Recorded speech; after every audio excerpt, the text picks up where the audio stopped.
que l'on appelle matière et antimatière. Les deux sont au départ en opposition, et c'est la matière qui a, dans ce que nous voyons, été la source de tout ce qui a été créé. Mais ces mêmes physiciens savent qu'à un moment donné, puisque l'univers est en expansion, il va retourner à son origine, donc il va être résorber et retourner à son origine, donc redevenir esprit, puisque tout retourne au Créateur. Nous avons l'amour, la haine, nous avons l'affection, nous avons aussi le contraire de l'affection, le rejet, nous avons le chaud, le froid, l'action, la réaction, toutes ces choses qui semblent opposées, mais qui en réalité se complètent et deviennent, je vais dire, l'absence de l'autre. Nous savons que l'amour, c'est l'absence de haine. Pardon, et la haine, c'est l'absence d'amour. Alors, dans ce que nous partageons, pourquoi le Seigneur a-t-il voulu qu'à partir de cette dualité qui est le A qui s'est séparé, qui est devenu le B, cette dualité, pourquoi cette dualité est-elle nécessaire? Est-elle nécessaire à notre chemin? On peut dire aussi que s'il n'y a pas de mort, il n'y a pas de résurrection. Il y a beaucoup de paraboles dans la parole de Dieu qui nous parlent de cette mort. Si la graine qui tombe en terre ne meurt, elle ne peut pas porter du fruit. On va poser aussi cette question à Yeshua, comment un homme peut-il rentrer dans le royaume des cieux? En réalité, il répondra à Nicodème, si un homme ne meurt et ne naît de nouveau, il ne peut pas rentrer dans le royaume des cieux. Mais comment un homme peut-il mourir, rentrer à nouveau dans le sein de sa mère et renaître? Il va lui dire, mais en réalité, ce n'est pas ça. Si un homme ne redevient et ne devient un petit enfant. Dans cette dimension, devenir ou redevenir un petit enfant, par rapport au premier enfant né de la femme, donc le premier Adam, le deuxième enfant, lui, va devoir naître de l'esprit. Ce n'est pas une transformation qui se fait au niveau, je vais dire, du premier Adam. Il faut une mort. Si la mort n'est pas vécue, si la mort n'est pas consommée, il ne peut pas y avoir de nouvel Adam. On ne peut pas marcher charnellement et en même temps spirituellement. On ne peut pas cloquer des deux pieds, c'est impossible. Donc cette dualité que l'on trouve dans le second B va devoir s'exercer pour passer au deuxième B et retourner au A, s'exercer avec un choix. Et ce choix, je vais le définir comme ça parce que la parole nous l'indique clairement, puisque c'est le chemin de Yeshua. Il est le chemin, la vérité et la vie. Nul ne va au Père que par lui. Ce choix choisi et voulu par Elohim, par Hachem pour son fils et lui-même, puisque la parole de Dieu nous dit que Yeshua s'est dépouillé toute sa gloire, mais il s'est laissé dépouiller. C'est le même chemin, c'est le chemin de la croix. Cette obéissance de Yeshua jusqu'à la croix, donc à la mort physique, a rendu possible pour toute l'humanité la résurrection dans le nouvel Adam. Mais il n'y a pas d'autre chemin. C'est le seul chemin. C'est ce chemin qui a été balisé par la croix. Je sais que si je reste dans ce chemin, comme la première lecture, l'apôtre Paul qui va prendre l'exemple du coureur dans le stade et qui garde tout son corps en bride et qui court pour obtenir la victoire, c'est le même chemin. Si nous gardons les yeux fixés sur Yeshua, nous sommes dans le bon chemin. Si nous sortons de ce regard, de cette dimension, et si nous regardons tout ce qui est extérieur à la croix, inévitablement, nous laissons transporter dans un chemin qui mène à la perdition. Alors, la dualité est-elle nécessaire et a-t-elle été nécessaire? Elle est nécessaire, pourquoi? Elle est nécessaire parce que le Seigneur nous a créés à son image, et parce qu'il nous a créés à son image, l'amour qui se donne et l'amour qui se reçoit, c'est un amour qui est libre. Alors dans le chemin que nous avons-nous le choix? Vous savez que la parole de Dieu nous parle de prédestination. Donc, lorsqu'une personne est prédestinée, lorsqu'une personne est appelée, et vous allez me dire c'est une injustice, loin de là, puisque la parole de Dieu nous enseigne clairement que Elohim veut que tous les hommes soient sauvés, mais tous ne seront pas sauvés. Alors, est-ce que c'est bien? Est-ce que c'est mal? Quels sont les choix de ces personnes devant l'épreuve, l'adversité? Comment font-ils pour vivre cette épreuve, cette adversité? J'ai déjà donné cette dimension de la croix. Retourner dans le 1, donc passer de la dualité du B au second B pour laisser le Seigneur nous réintégrer dans le premier A, être un avec lui, demande non pas à ce que l'on soit absorbé, mais demande à ce que l'on devienne semblable à lui. Que nous devenions tous semblables à lui. Il ne s'agit pas ici de faire partie, être une partie de lui, mais c'est devenir semblable à lui. Évidemment, dans la dimension, je vais dire, de l'Ecclésia, nous sommes une partie de l'Ecclésia. Mais individuellement, nous représentons chacun l'Ecclésia, là où nous sommes. Non pas dans un esprit théologique, donc dans l'esprit, mais dans le vécu. Lorsque les premiers disciples de Yeshua ont été appelés disciples de Yeshua, donc la parole de Dieu nous dit que on parlait ainsi d'eux parce qu'en les voyant vivre, on voyait Yeshua, Christ, vivre en eux. On ne parlait pas de la façon extraordinaire dont il parlait ou dont il expliquait les évangiles, puisque la première, l'Ecclésia, je veux dire, véritable, vécue au premier temps, je veux dire, juste après la résurrection de Yeshua, vivait en mettant toutes choses en commun, en vivant cette dimension de partage, une vie réelle, où le souffle saint, le roi Kodesh, dirigeait et conduisait toutes choses, puisque les premiers écrits sont arrivés plus ou moins vers l'an 70. Donc, ils n'étaient pas dans la théologie, ils étaient dans le vécu. Alors, puisque la création demande, toute la création demande, la Bible nous dit que la création soupire après l'avènement des fils et des filles de Dieu et la révélation de ses fils et de ses filles, puisque la création demande et est passée dans cette dualité que nous voyons à l'extérieur et que nous vivons à l'intérieur, puisque lorsque l'homme et la femme ont péché, il y a eu une séparation de l'homme et la femme ensemble, alors qu'ils étaient un, ils se sont retrouvés séparés, et de l'homme et la femme, donc Ish et Isha, par rapport à Elohim.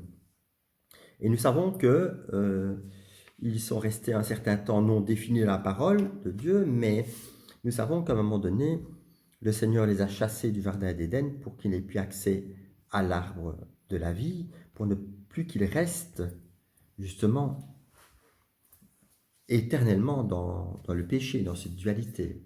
Donc il a fallu que l'homme et la femme, chassés du jardin d'Éden, n'aient plus accès à l'arbre de la vie pour pouvoir vivre cette dualité et ainsi, à travers leur vie, un jour, lorsque Yeshua aura accompli l'œuvre de la croix, être réconcilié d'abord en eux, esprit, âme et corps, devenir un, mais en plus être réconcilié avec notre Créateur. Alors, la parole de l'hymne nous parle de ce choix, nous parle de l'amour, de la haine. Qu'est-ce que l'amour? Qu'est-ce que la haine? La définition de l'amour est claire quand on prend 1 Corinthiens 13, vous pouvez donner vos corps, vos biens, donner tout ce que vous avez. Si vous n'avez pas l'amour reçu d'Élohim, vous êtes comme une timbale qui résonne dans le vide. Donc nous voyons que c'est bien au-delà, je veux dire, de ce que les religieux, pharisiens, sadducéens, les religieux de l'époque vivaient, puisque chaque fois que Yeshua a été confronté à eux et qu'ils essayaient de le faire tomber, il les ramenait dans la simplicité de la parole, qui est « tu aimeras Hachem de toute ton âme, ton esprit, de tout ton corps, et tu aimeras aussi ton prochain comme toi-même ». Nous voyons que ces deux simples préceptes, commandements, sont impossibles à vivre si nous n'avons pas le souffle saint, le roi Kodesh en nous. Alors, puisque l'amour et la haine sont dans la parole de Dieu, l'amour c'est parfaitement un et par choix avec notre Créateur, et la haine, la parole de Dieu nous parle par exemple de David qui va parler de ses ennemis et va dire « je les hais d'une parfaite haine ».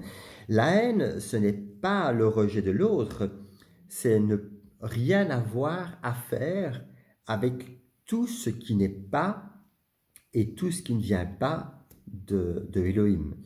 Comme le coureur dans le stade qui va garder et maintenir son corps en bride, eh bien, il en est de même pour nous. La haine qui vient de Elohim, c'est la haine de tout ce qui ne lui rend pas gloire. Alors là, nous avons des questions à nous poser, chacun individuellement. Est-ce que notre vie rend réellement gloire à Elohim? Est-ce que notre vie est devant lui un parfum de bonne odeur? Dans tout ce que je fais, dans tout ce que je vis, est-il présent? Nous savons qu'il vit en nous. Alors, est-ce que nous pouvons le faire participer à tout ce que nous vivons? Ou est-il seulement présent lors de réunions ou lorsqu'on nous voit? Vous savez, on peut mentir aux hommes, mais on ne peut pas mentir à Elohim. On peut même se mentir à soi-même. Moi, je connais des personnes qui, dans leur façon de vivre, sont convaincus de leurs mensonges, d'une façon ou d'une autre, pour ne pas regarder la réalité. Le Seigneur parle tantôt d'une façon, tantôt d'une autre, mais il ne nous oblige pas. Le Seigneur nous parle, nous montre les choses, mais il ne nous oblige pas à changer. Cela nous appartient. C'est à nous de dire « Seigneur, viens changer telle chose et telle chose en moi ». Alors, la réconciliation se fait dans l'âme, et l'âme est le siège du jeu. J'ai déjà parlé du temple, le temple, je veux dire, de Salomon. Et le temple reprend en fait tout le principe de l'être, esprit, âme et corps. Donc nous avons le parvis qui représente la chair, c'est ce qui est le plus accessible aux autres. Alors nous avons l'autel des holocaustes. L'autel des holocaustes représente le sacrifice du jeu. Si notre jeu ne passe pas et n'est pas mis à l'autel, eh bien, il n'y a pas de sacrifice et on ne peut pas alors être assimilé, je veux dire, et vivre en même temps le sacrifice de Christ. Participer à ses souffrances, c'est passer aussi par l'autel des sacrifices. C'est la mort du jeu, c'est la croix. Nous avons alors la cuve des reins, qui est la cuve qui lave les sentiments, les émotions. Combien dans notre société, encore plus qu'à l'époque de Yoshua, combien dans notre société, le malin, à travers la télévision, les médias, les GSM, smartphones, tablettes, etc., les publicités, tout ce que l'on voit autour de nous, combien le malin trompe les sentiments, et nous savons que les sentiments, ça sent et ça ment. Donc, il y a une grande méfiance par rapport à ce que nous croyons, ce que nous pensons. Et comme ce coureur dans le stade, nous devons tout ramener à la parole Et, euh, et cette parole, elle doit avoir, je veux dire, un impact dans notre façon de vivre. Si elle reste tellement théorique et si elle reste seulement virtuelle, je vais dire comme ça, elle n'aura aucun impact. Je peux en fait utiliser un mot, et si ce mot n'a pas, je vais dire, un vécu, et quand je dis un vécu, tout le temps, pas de temps en temps, ce n'est pas en posant un acte ou une bonne action que automatiquement je vais avoir toute ma vie qui va être transformée. Le vécu, c'est dans ma manière de vivre. Donc, je vais vous ramener dans une autre lecture. Donc, je vous parlais tout à l'heure de Ésaïe 45, de 5 à 8. Moi, je suis l'Éternel. Il n'y en a pas d'autre. Non, en dehors de moi, il n'y a pas de Dieu. Je t'ai doté de force sans que tu me connaisses, afin que du soleil levant jusqu'au soleil couchant, tout homme sache qu'en dehors de moi, il n'y a que néant, que je suis l'Éternel, et qu'il n'y en a aucun autre. J'ai formé la lumière et créé les ténèbres. Je donne le bonheur et je crée le malheur. Oui, c'est moi l'Éternel qui fais toutes ces choses. Dans cette version-ci, le verset 7 dit « J'ai formé la lumière et je crée les ténèbres, je donne le bonheur et je crée le malheur ». Dans la version originelle, la Scofield nous donne une traduction qui est beaucoup plus juste, puisque le Seigneur nous dit « J'ai créé le bien et j'ai créé le mal ». Alors, qu'est-ce que le bien? Qu'est-ce que le mal? Le bien, selon la parole de Dieu, c'est ce qui est parfaitement conforme au dessein divin, dans son plan et dans ce qu'il a choisi et décidé. Et le mal, c'est, je veux dire, ce qui a l'apparence du bien. Et la parole de Dieu nous donne dans un autre passage, ils ont l'apparence de la piété, mais ils en ont renié ce qui en fait la force. Et là, on peut aussi croire, quand on voit des personnes religieuses avec cette apparence de piété, qu'ils font le bien, mais en reniant simplement ce qui fait la force de la parole de Dieu, donc ce qui donne gloire à Dieu, et la puissance même de cette parole, ben, ils font mal. Donc le mal, c'est ce qui a l'apparence du bien, mais qui en réalité est juste à côté et tout à fait tordu, et en tord le sens. C'est pour ça qu'il y a beaucoup de discoureurs sur la parole de Dieu, et en fait, ces discours sont non pas inspirés par le roi Kodesh, le souffle saint, mais c'est des discours purement charnels et humains. Pourquoi? Parce qu'ils ne conduisent pas, et quand je dis conduire, je n'ai pas du tout la prétention ou la capacité ou même de croire que je peux vous conduire quelque part. C'est juste un partage, parce que je crois que la parole de Elohim à elle seule se suffit, mais c'est le partage de la parole en ayant pleinement conscience que je suis incapable d'enseigner. Et d'ailleurs, c'est la dernière chose que je vais faire, puisque la parole de Dieu nous dit « Heureux êtes-vous, puisque ce ne sont plus des hommes qui vous enseigneront, mais c'est le roi Kodesh, le souffle saint, qui vous enseignera et qui vous conduira dans toute la vérité. » Donc, le rôle du serviteur et le rôle de chacun est de vivre la parole pour être un témoignage vivant de cette parole. Et ensuite, en vivant cette parole-là, la parole qui est donnée, qui est dite, qui est vécue, a une puissance, la puissance du vécu. Yeshua a vécu et accompli la parole. Il n'a pas simplement discuté de la parole. C'est ce qui faisait que le peuple le suivait, puisqu'il voyait en lui un enseignement nouveau, et que les pharisiens, les sadducéens et tous les religieux ne pouvaient pas s'opposer à cet enseignement. L'autre jour, en parlant avec une dame qui parlait du Shabbat, donc elle parlait des commandements, les 10 commandements, et elle disait que le 4e commandement n'est pas aboli. Et je lui ai répondu, c'est exact, il n'est pas aboli du tout. Il est accompli en Yehoshua. C'est tout à fait différent. Nous ne pouvons pas, un jour par semaine, dire « nous sommes dans le repos d'Élohim » et le reste du temps être dans nos tourments. Le Shabbat est accompli en Yehoshua quand nous le vivons. à chaque moment de notre vie. Alors nous restons dans ce repos. Et ce Shabbat, qui est une préfigure de ce que sera le millénium, le 7e jour, le jour du repos, est déjà vécu pour ceux qui sont en Yehoshua, ceux qui ont laissé leur jeu et qui laissent leur jeu à la croix, est vécu dans chaque partie de leur être, esprit, âme et corps, puisque le passé a été intégré. Et pourquoi intégré? Puisque, à l'exemple de la physique quantique, avec toutes les cordes qui tirent ou vers le passé ou vers le futur, dire « je suis ici maintenant », comme Yehoshua, c'est être dans l'éternité. Donc mon passé a été voulu par Hachem pour qu'il me conduise vers lui, que je puisse le rencontrer et que de sauveur, puisqu'il m'a sauvé de mon passé, de ma vie, de mon sauveur, il puisse devenir mon Seigneur, puisque le Seigneur, c'est celui qui dirige la vie, notre vie. Ainsi je peux dire, pas ma volonté, Père, mais ta volonté.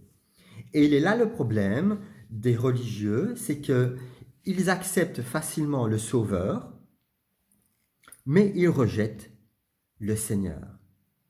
Et Yehoshua va encore plus loin parce qu'il va dire, ce ne sont pas ceux qui disent « Seigneur, Seigneur » qui entreront dans le royaume des cieux. Alors vous allez me dire, mais que faut-il faire alors? Puisque même si je l'accepte comme mon Seigneur, ça ne veut pas dire que je serai dans le royaume des cieux.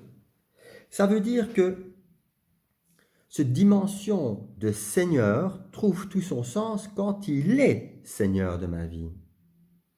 À ma conversion, le Seigneur m'a convaincu d'une chose, d'abandon total, non pas à mes désirs, mais à sa volonté. Et c'est là qu'on trouve le principe du petit enfant. Vous avez déjà vu un enfant ne se tracasse pas de ce qu'il va manger, de ce qu'il va boire, de ce dont il sera vêtu, à l'exemple du lys dans les champs, de l'oiseau qui ne sème ni ne moissonne. Alors, nous savons que dans cette dualité, donc du Seigneur, le malin est venu se glisser. Il s'est glissé à l'origine. Pourquoi? Le Satan, c'est celui qui a détourné le regard d'Ève, donc Isha, et d'Adam, Ish, d'Élohim, donc l'a séparé. Il s'est mis entre. Alors nous savons que le Satan est un ange, et lorsqu'il s'est regardé, au lieu de donner toute la gloire à Elohim, il s'est regardé, il a perdu sa place, sa position. Quel est le rôle du Satan? Le Satan est un miroir. Il ne peut nous affecter qu'à partir du moment où chez nous, il y a encore une partie de nous qui doit passer par la croix. Souvent, je dis que l'on a devant soi un mur à la hauteur de ce que l'on doit diminuer. C'est le principe de la croix. Vous savez, on ne se crucifie pas soi-même. Le Seigneur va tout utiliser. C'est le principe de l'Ecclésia. Ce sont des pierres qui sont les unes à côté des autres, qui en se frottant se polissent. Et ce n'est pas que dans l'Ecclésia, c'est aussi à l'extérieur. Alors, la parole de Dieu nous dit que tout concourt au bien de ceux qui aiment et ceux qui cherchent Elohim. Alors, ceux qui ont été et qui sont des experts dans la propagande, et on a par exemple dans le nazisme Goebbels qui savait parfaitement qu'il ne fallait pas dire un gros mensonge, il fallait dire une demi-vérité. Les Grecs savaient aussi qu'il ne fallait pas attaquer les personnes de front. Le Satan ne pouvait pas attaquer l'Ecclésia de front. Il l'attaquait comment? En se saisissant de l'orgueil de l'homme. Et très vite, on retrouve dans la parole de Dieu la communauté de Jérusalem qui envoie des personnes avec des lettres de recommandation. L'apôtre Paul va d'ailleurs le dénoncer et dire « Avons-nous besoin d'une lettre de recommandation? Vous êtes notre lettre vivante. » Donc on voit que le Satan s'est infiltré tout de suite dans l'Ecclésia et on retrouve là tout le système théologique et tout ce qui s'ensuit, qui est opposé à la parole de Dieu. Pourquoi? Parce que c'est une pseudo-vérité, et du grec pseudo, nous avons pseudonyme, qui ressemble à la vérité, mais qui n'est pas la vérité. Mais ça y ressemble.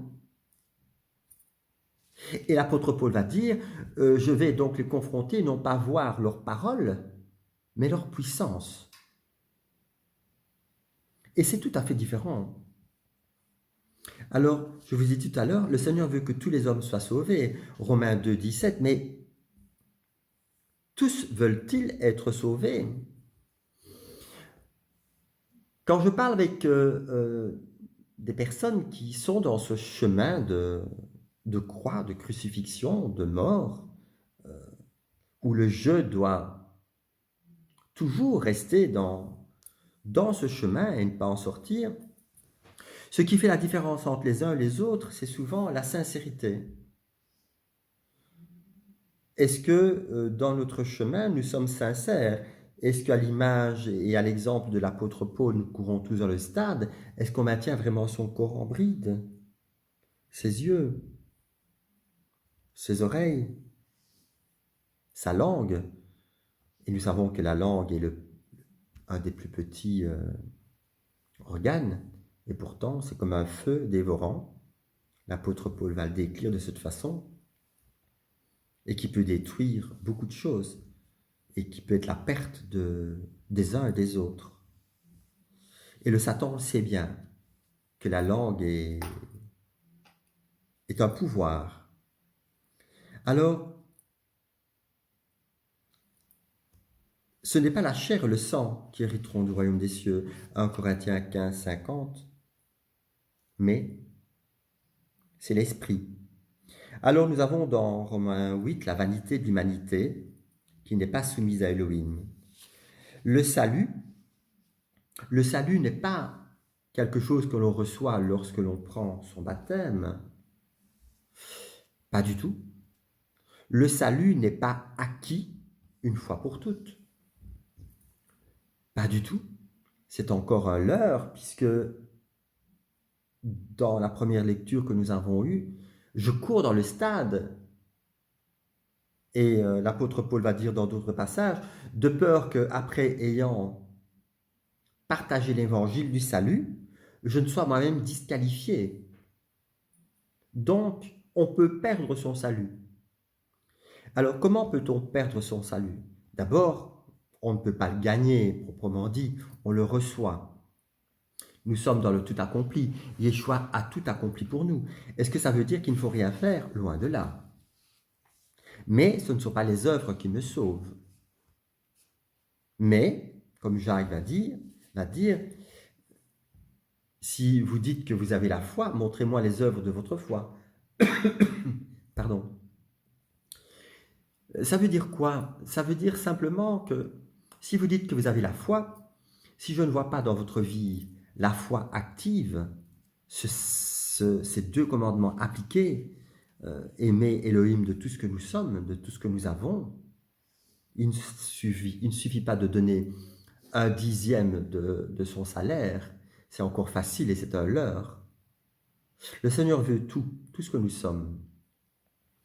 Alors vous allez dire, mais j'ai peur moi de tout donner au Seigneur, je comprends. C'est un chemin que j'ai fait aussi, je comprends. Je comprends que la peur tire ses racines, ce sont ces cordes qui vont dans le passé et qui sont tenaces, mais qui doivent être rompues. Comment pouvez-vous voir la grâce du Seigneur agir dans votre vie à tous les niveaux si vous ne le laissez pas faire? L'amour parfait bannit la crainte. Si je retourne ce verset, quand vous êtes parfait dans l'amour, vous n'avez plus aucune crainte. Si vous êtes mort à vous-même, à ce que vous avez et aux autres, où vous n'avez plus aucune crainte. Vous n'avez plus la crainte de la mort physique, puisque vous êtes déjà mort. Vous n'avez plus la crainte de perdre tout, puisque tout ce que vous avez, vous l'avez déjà donné. Et vous n'avez non plus cette peur d'être déçu par les autres ou même de ne pas recevoir des autres, puisque vous n'attendez plus rien d'eux. Vous êtes capable de donner sans rien attendre en retour, à l'image de Yeshua, qui sur la croix pouvait dire « Père, pardonne-leur parce qu'ils ne savent pas ce qu'ils font ». Nous savons que l'homme, dans sa vanité, va et cherche la paix. On n'a jamais entendu autant que maintenant, c'est encore une prophétie qui s'accomplit, paix et sécurité, paix et sécurité. Et nous savons que, comme l'Apocalypse nous le révèle, que tout disparaîtra. Quand l'homme dira paix et sécurité, alors les temps sont proches. Et nous avons une sœur qui a eu un songe, dont je ne vais pas l'expliquer ici, mais qui a eu un songe et qui l'a partagé à différentes personnes. Et à une des personnes, elle a partagé, elle n'a rien compris, rien du tout, puisqu'elle est dans la chair. Donc, on ne peut comprendre ce songe que spirituellement. C'est une confirmation d'un songe que j'ai eu en 2016. Et nous voyons tous les chapitres de l'Apocalypse qui s'accomplissent les uns après les autres. Alors, le choix de l'abandon total à sa volonté, ce choix passe par des épreuves. Qu'est-ce que l'épreuve? L'épreuve nécessaire pour être conscient. Et nous allons avoir une lecture dans 1 Pierre. Première lettre de Pierre, chapitre 1. Pierre, apôtre de Jésus-Christ, salue ceux que Dieu a choisis et qui vivent comme des résidents étrangers, dispersés dans les provinces du Pont, de Galatie, de Cappadoce, d'Asie et de Bithynie. Dieu le Père vous a choisis d'avance, conformément à son plan, et vous avez été purifiés par l'Esprit pour obéir à Jésus-Christ et bénéficier de l'aspersion de son sang. Que la grâce et la paix vous soient abondamment accordées. Béni soit Dieu, le Père de notre Seigneur Jésus-Christ. Dans sa grande compassion, il nous a fait naître à une vie nouvelle pour nous donner une espérance vivante par la résurrection de Jésus-Christ. Car il a préparé pour nous un héritage qui ne peut ni se détruire, ni se corrompre, ni perdre sa beauté. Il le tient en réserve pour vous dans les cieux, vous qu'il garde par sa puissance au moyen de la foi, en vue du salut qui est prêt à être révélé au moment de la fin. Voilà ce qui fait votre joie, même si actuellement, il faut que vous soyez attristés pour un peu de temps par diverses épreuves. Celles-ci servent à éprouver